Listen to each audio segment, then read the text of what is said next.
নমস্কার বন্ধুরা, সাইবার শিক্ষা চ্যানেলে তোমাদের সবাইকে স্বাগত। এখনো পর্যন্ত আমরা পাইথন দিয়ে অনেক বিলিং প্রোগ্রাম করেছি, কিন্তু একটা সমস্যা ছিল। সেটা কি? প্রোগ্রাম বন্ধ করলে বিলের ডেটাগুলো হারিয়ে যেত। আজ আজকে আমরা শিখব পাইথন ব্যবহার করে বিল ফাইলে পার্মানেন্টলি কিভাবে ডেটাকে আমি সেভ করতে পারি, একদম রিয়েল লাইফ বিলিং সফটওয়্যারের মতো। তাহলে চলো শুরু করে ফেলি। তার আগে আগের দিনে আমাদের এই প্রোগ্রামটা, ডিসকাউন্ট বিলিং সিস্টেম দিয়ে প্রোগ্রামটা করেছিলাম, সেটা রান করতে প্রবলেম হচ্ছিল, কারণ ল্যাপটপটা কোনো কারণে আপডেট নিয়েছিল এবং যেহেতু রিস্টার্ট করা ছিল না বলে এই সমস্যা হয়েছিল। তো আজকে আমরা এটা আগে রান করে দেখে নিই। তো এটাকে আমি রান করালাম। তো সেম প্রোগ্রাম, কোনো কিছু চেঞ্জ নেই। তোমরা যেটা করেছো সেটাকেই তোমরা হয়তো রান করেও ফেলেছো বাড়িতে অনেকে। তো এখানে বলছে এন্টার প্রোডাক্ট প্রাইস। আমি ধরো প্রোডাক্ট প্রাইস দিলাম 500, এন্টার কোয়ান্টিটি দিলাম 5, এন্টার জিএসটি পার্সেন্টেজ দিলাম 18, ডিসকাউন্ট দিচ্ছি 9 দিয়ে ফাইনাল পেবেল অ্যামাউন্ট আমার কত করতে হচ্ছে সেটাও পরিষ্কারভাবে আমাকে বলে দিল 2684.5, এই অ্যামাউন্ট আমাকে পে করতে হবে। তো এটা ছিল আগের দিনের যে প্রোগ্রামটা আমরা করেছিলাম, সেটা রান করে আমরা দেখে নিলাম। আচ্ছা চলো, আজকে যেটা আমরা যেই প্রোগ্রামটা করব সেটা হলো বিল কিভাবে একটা ফাইলে আমি সেভ করব সেই প্রোগ্রাম। তো ফার্স্ট আমি এখানে একটা লিখেছি ইম্পোর্ট ওএস। এই কোডটা কি জন্য লিখেছি? এখানে আমরা ওএস মডিউল ইম্পোর্ট করছি। ওএস মডিউল ইম্পোর্ট করছি বলতে এটা ফাইল পাথটা ম্যানেজ করতে সাহায্য করবে। মানে আমার এই ফাইলটা কোথায় গিয়ে সেভ হবে সেটা আমরা খুব সহজে দেখে ফেলতে পারবো, যে কোন জায়গাটায় সেভ হচ্ছে, বা এর মাধ্যমে আমরা ম্যানেজ করতেও খুব ইজিলি করতে পারবো। তারপরে কোডটা আমি কি লিখেছি? তারপরে দেখো কোডটা লিখেছি product equals to input enter product name.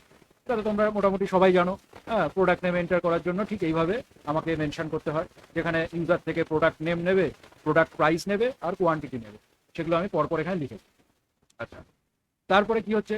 Total price এবং কোয়ান্টিটি মাল্টিপ্লাই করলে তোমার টোটাল অ্যামাউন্ট আমরা বের করে ফেলতে পারবো। তো সেটা এখানে চলে আসলো। তারপরে স্টেপ হচ্ছে বিল ফরম্যাট। বিল ফরম্যাট তুমি যেভাবে একটু ডিজাইন করে সাজিয়ে নিলে, যে আমাদের যেটা আমরা প্রিন্ট করলে যে বিলটা বেরিয়ে আসে, সেরকম এখানে একটুখানি ডিজাইন করে আমি এখানে সাজিয়ে নিলাম। তাতে কি করলাম? প্রথমে লিখেছি এখানে একটু বিলটা সুন্দরভাবে তুমি যদি ফরম্যাট করো, তাহলে যেটা তুমি প্রিন্ট করবে ঠিক সেইভাবে, এবং যখন আমরা ফাইলটাকে মানে রান করার পরে সেভ করবো, দেখবো আমাদের বিলিং ফরম্যাটটা এইভাবেই সেভ হয়েছে। তো এখানে বিল ইকুয়ালস টু এফ। এফ এর মধ্যে আমি এখানে দুটো কোটেশন ইউজ করেছি। এটা কি করছে? এফ স্ট্রিং ব্যবহার করেছি, যাতে ভ্যারিয়েবলের ভ্যালু অটোমেটিক্যালি বসে যায়। এফ স্ট্রিং, এটাকে আমরা বলি স্ট্রিং। তো বিল ইকুয়ালস টু কি করছি? এফ স্ট্রিং ব্যবহার করছি, এবং সেখানে ভ্যারিয়েবল যেগুলো আমরা ভ্যারিয়েবল দেবো, প্রোডাক্ট প্রাইস কোয়ান্টিটি টোটাল, সেগুলো খুব সুন্দরভাবে ও নিজে থেকে বসিয়ে ফেলবে যখন আমরা এই কোডটাকে রান করাবো। আচ্ছা, এবার কি হলো? নিচে চলে আসি। নিচে এসে দেখবো file underscore path equals to OS dot path, এই একটা আমি কোড লিখেছি। Dot join OS dot path dot DIR name ব্র্যাকেটের মধ্যে ফাইল কমা দিয়ে বিল ডট টিএক্সটি। আমার যে ফাইলটা সেভ হবে সেটা আমি এখানে নাম দিয়ে দিয়েছি, একটা টিএক্সটি ফাইল মানে নোটপ্যাডে সেভ হবে, এবং সেটা বিল ডট টিএক্সটি ভাবে সেভ হবে। আর এখানে যেই কোডটা আমি লিখেছি, সেই কোডটা এখানে কি করবে? যে পাইথন ফাইল যেখানে আছে, বিল টেক মানে আমার যে টেক্সট ফাইলটা সেখানেই সেভ হবে। এখানে এই পাথটা লেখার উদ্দেশ্যই হচ্ছে, এটা তুমি দিতেও পারো না দিতেও পারো এই কোডটা, কিন্তু আমি আমার সুবিধার্থে যাতে আমার পাইথন ফাইলটা যেই ফোল্ডারে রয়েছে সেই ফোল্ডারেই যাতে এই টিএক্সটি ফাইলটা সেভ হয়, সেই জন্য এই মানে ফাইল পাথটা আমি এখানে মেনশন করেছি। আর মেনশন করার ঠিক স্ট্রিংটাই হচ্ছে, মানে যে কোডটা আমরা লিখবো ঠিক এইভাবেই লিখবো। আচ্ছা, এইবার নেক্সট স্টেপে আসবো যে সেভ ফাইল। সেভ ফাইল যখন আমরা আসবো, তখন কিভাবে ফাইলটা সেভ হবে সেইটা এখানে লেখা রয়েছে। উইথ ওপেন, ওপেন একটা ফাংশন, তার মধ্যে ফাইল আন্ডারস্কোর পাথ যেটা আমরা করেছিলাম, ডবল কোটেশনের W, W as a file, file dot write, রাইটের মধ্যে বিল যে আমরা টিএক্সটি মানে টিএক্সটি ফাইলটা নিয়েছি বিল নামে, সেটা এখানে মেনশন করে দিলাম। তার মানে এখানে কি হচ্ছে? ফাইল ক্রিয়েট হচ্ছে। এখানে অনেকগুলো জিনিস হচ্ছে, একটা ফাইল ক্রিয়েট হচ্ছে, বিল সেভ হচ্ছে, আর ফাইলটা অটোমেটিক্যালি ক্লোজও হয়ে যাচ্ছে। এই যে এখানে যে আমি এই লিখেছি যে উইথ ওপেন, মানে ফাইল ওপেন হবে as a file, file right করবে, রাইট করে কি করবে? যে আমি যেই নামটা দিয়েছিলাম বিল, সেটাতে লিখবে। রাইট হচ্ছে মানে প্রথমে ওপেন, ওপেন মানে ক্রিয়েট করে ফেললো, তারপরে সেটাকে লিখবে, টেক্সট ফাইলে লিখবে, আর নেক্সট হচ্ছে বিলটাকে সেভ করবে এবং অটোমেটিক্যালি ক্লোজ করবে। তো সেখানে এখানে লেখা আছে সেভ ড্যাট, ফাইল পাতে সেভ করবে এবং অটোমেটিক্যালি ক্লোজ হয়ে যাবে। এবং এখানে একটা আমি তোমার কি বলে সেভ সাকসেসফুলি সেভ বলে, বিল সেভ সাকসেসফুলি, এরকম একটা লাস্টে প্রিন্ট করিয়েছি।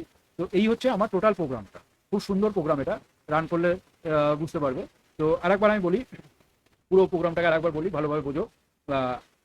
প্রথমে কি ইম্পোর্ট মডিউল। ইম্পোর্ট মডিউলের মধ্যে কি আছে না, ইম্পোর্ট ওএস। এখানে কি করি, ওএস মডিউলটাকে আমরা ইম্পোর্ট করছি। কেন করছি, এটা ফাইল পাথ ম্যানেজ করতে সাহায্য করবে এই কারণে। নেক্সটে কি আসছি, নেক্সটে আসছি মানে এগুলো যেগুলো প্রোডাক্ট, প্রাইস, কোয়ান্টিটি, টোটাল, এটা হচ্ছে প্রোডাক্ট ইনফরমেশন। এখানে কি হবে, এখানে হবে ইউজার থেকে প্রোডাক্ট নেম নেবে, প্রোডাক্ট প্রাইস নেবে, কোয়ান্টিটি নেবে, এবং সেগুলো এখানে নেওয়া হচ্ছে। তারপরে কি আছে, টোটাল ক্যালকুলেশন। টোটাল ক্যালকুলেশন কি, price into quantity, total calculation হয়ে গেল। তারপরে কি করছি, বিল ফরম্যাট। এটা একটা বিল ফরম্যাট, একটুখানি সুন্দরভাবে এখানে আমি সাজিয়েছি, যে যখন আমাদের বিলিংটা প্রিন্ট হয়ে আসবে যাতে দেখতে সুন্দর লাগে। আর এফ স্ট্রিং ব্যবহার করেছি যাতে ভ্যারিয়েবলের ভ্যালু অটোমেটিক্যালি বসে যায়। এখানে যা যা তুমি দেবে, প্রোডাক্ট নেম, প্রাইস, কোয়ান্টিটি, ওগুলো যাতে অটোমেটিক্যালি বসে, সেই জন্যই এফ স্ট্রিং এর ইউজ।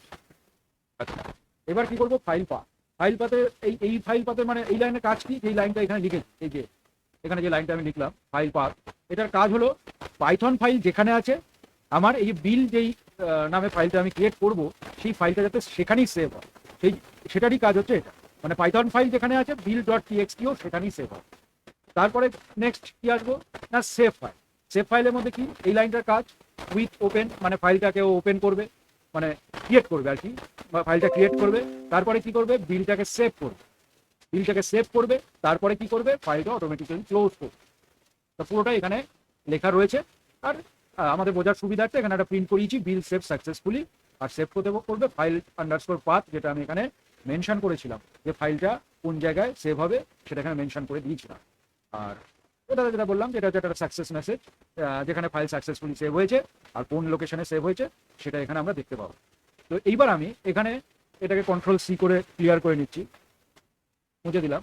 এবার এটাকে আমি রান করা, এই রান করিয়ে এন্টার প্রোডাক্ট নেম দিচ্ছি, ধরো আমি এখানে দিচ্ছি কি দেবো, এখানে দিচ্ছি ধরো রাইস, বাসমতি রাইস,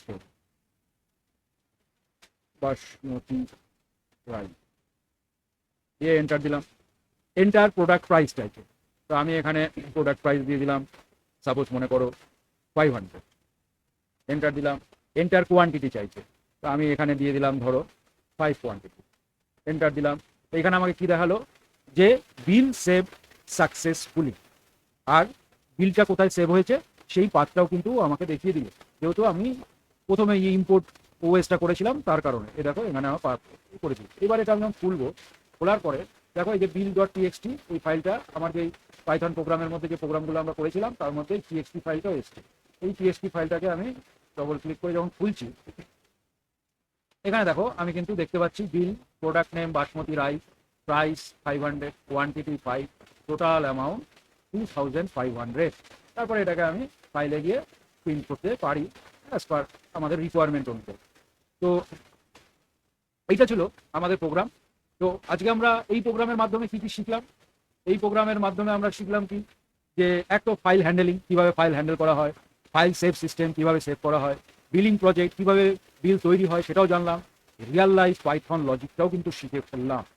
তাহলে কমেন্ট করে দিও যে তোমাদের এই প্রোগ্রামটা কেমন লাগলো, এবং সাথে লিখে দেবে যে ফাইল সেভ ডান। তো এই ছিল আজকে আমাদের প্রোগ্রাম। নেক্সট ভিডিওতে আমরা বানাবো student record management system in Python.